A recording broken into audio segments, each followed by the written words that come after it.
For more updates, subscribe to our channel. Welcome to My Dream Academy. So, as we discussed, most expected questions for ESET 2021 Part 1 in the previous class. Today we are going to discuss about most expected questions for ESET 2021 Part 2. So, coming to first question, isohyets are lines joining stations of equal rainfall depth.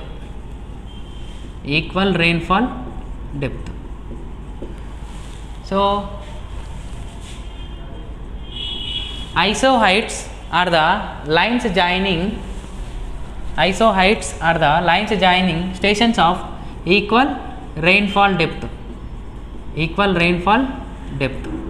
So, options may be isohyets are the lines joining stations of equal runoff, equal temperature, equal evaporation, equal surface runoff. So many options will be there, but you have to choose correct option.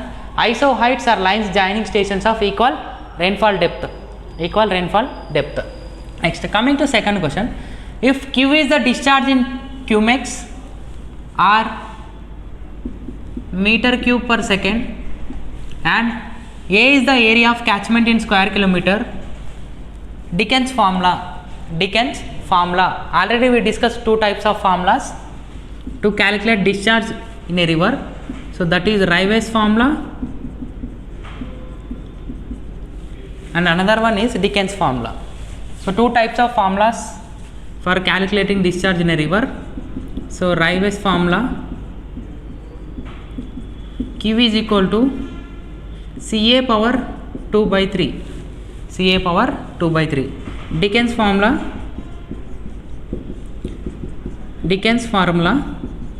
Q is equal to Ca power 3 by 4, where Q is discharge, Q is nothing but discharge in cumex or meter cube per second, C is catchment coefficient,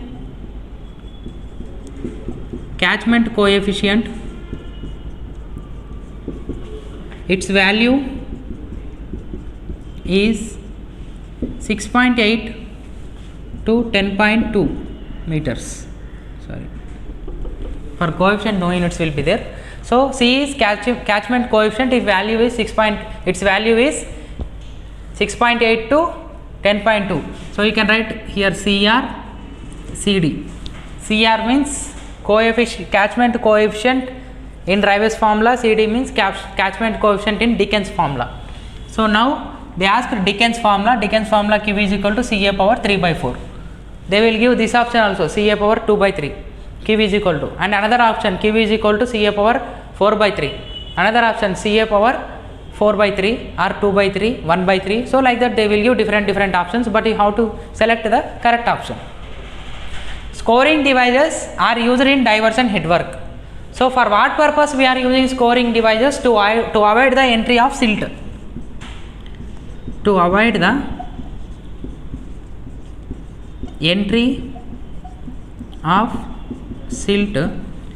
Into canal. To avoid the entry of silt into canal, we are using scoring devices. Scoring sluice or under sluice. Are used in diversion headworks to avoid the entry of silt into canal. Next. So crop ratio is nothing but ratio of Rabi to Kharif. Not Kharif to Rabi, Rabi to Kharif. Why? Because first Rabi season will come, next Kharif season will come. So crop ratio is the ratio of Rabi to Kharif. Next. So the balanced depth of cutting of canal is What is balanced depth of canal? If volume of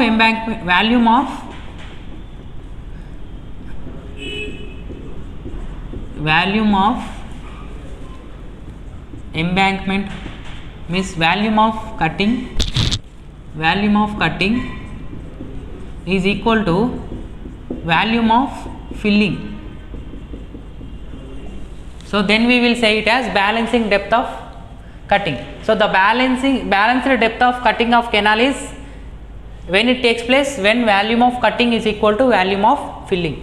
So next, the period between first watering to last watering for a crop is crop period.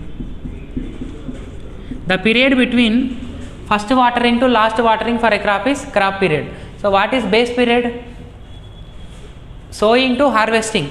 Sowing to harvesting is the base period. So the period between first watering to last watering for a crop is crop period, and the period between sowing and harvesting is base period. So next, sprinkler irrigation is suitable in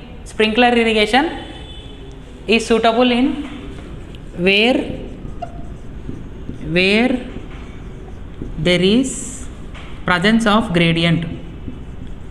Where there is presence of gradient. Gradient is nothing but slope, and ground is not leveled. So sprinkler irrigation system is suitable where there is presence of gradient and ground is not leveled. So same question here. For standing crops in undulating fields, best method of irrigation is sprinkler irrigation. Best method of irrigation is sprinkler irrigation. See, suppose by seeing the question, for standing crop means you will go for option for furrow method. So you have to clearly read the question. For standing crops in undulating fields they given. In case of undulating, if plain field is there or leveled ground will be there, the option will be changed to furrow method. So row crops, for standing crops means row crops. Row crops, the method which is suitable for row crops is furrow method. But in undulating fields we are preferring sprinkler irrigations. So next question, 9th question. In design of gravity dam, middle third rule takes care of failure by. So when we are discussing failures of gravity dam, we discussed failures of gravity dam. So what are the failures of dam? Due to overturning, no tension, crushing, so development of tension at joints, sliding of foundation. So those are different types of failures of gravity dam.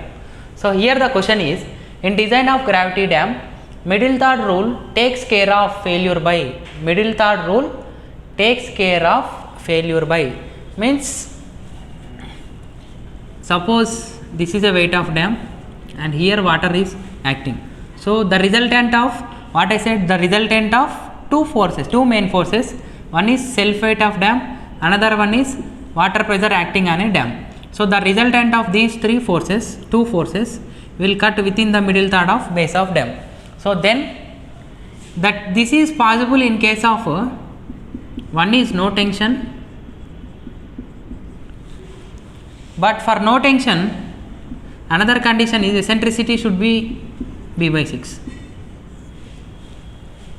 Practically for no tension eccentricity should be b/6, and for no tension the resultant should cut within the middle third rule, and another option will be overturning. To avoid overturning, the resultant of two main forces should cut the dam within the middle third of base. So two options will come. Suppose option A is sliding,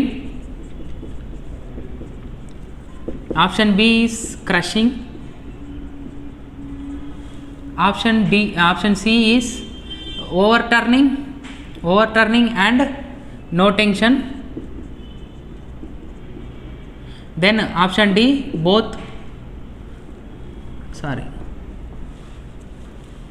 Overturning and no tension. Option D is next slipping failure. Suppose in the question, in the design of gravity dam, middle third rule takes care of failure by. Everyone thinks no tension, but here you have to see correctly options. Overturning will also comes under this category. If suppose the resultant cuts outside of base of dam, so here stabilizing movements will develop. at the toe and heel, stabilizing movements will be developed. So due to that, overturning will takes place, and factor of safety against overturning is 1.5. Factor of safety against overturning is 1.5.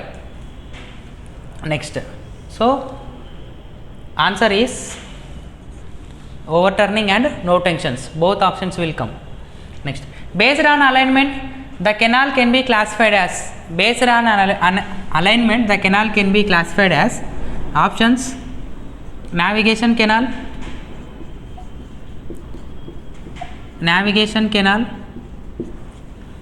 option B, lined canal,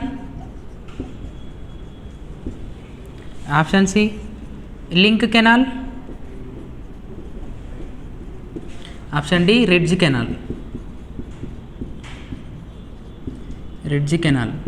So based on alignment, when we are discussing alignment of canals, canal alignment as contour, canal alignment as watershed channel, or ridge canal as side slope. So in three ways we are aligning the canal as contour, canal as watershed channel, or ridge canal, or canal as side slope.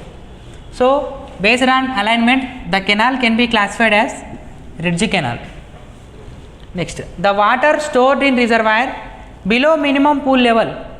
The water stored in reservoir below minimum pool level.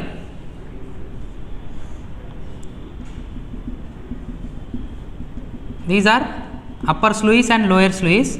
So the water stored below minimum pool level. So up to here only we can store the water. So minimum pool level, below minimum pool level is dead storage. Below minimum pool level is bed storage, and here normal water level. So from here to here it is live storage, and total is grass storage. So from here to here is the grass storage, and we have one relation: grass storage is equal to live storage plus dead storage. So the water stored in reservoir below minimum pool level is dead storage. Next, portion of dam in contact with ground at downstream side. Portion of dam in contact with ground at downstream side. So this is upstream side and this is downstream side. So this is toe, this is hill. So this is upstream and this is downstream. So the portion of dam which is in contact with the ground surface at downstream side is toe. Answer is toe. Next, the method of irrigation suitable for orchard plant is basin method. So don't confuse in basin method and check basin method. Basin method is suitable for orchard plants. Check basin method is suitable for rectangular plots for discharging larger amount of water. So check basin methods are suitable for rectangular plots. So this is a large rectangular plot. So here we are providing check valves. So one question will come: check valves are provided in check basin method. Orchard, the method of irrigation suitable for orchard plant is basin method. Next, the period between first watering to last watering.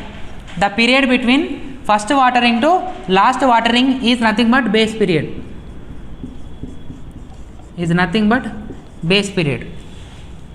The period between sowing to harvesting is crop period.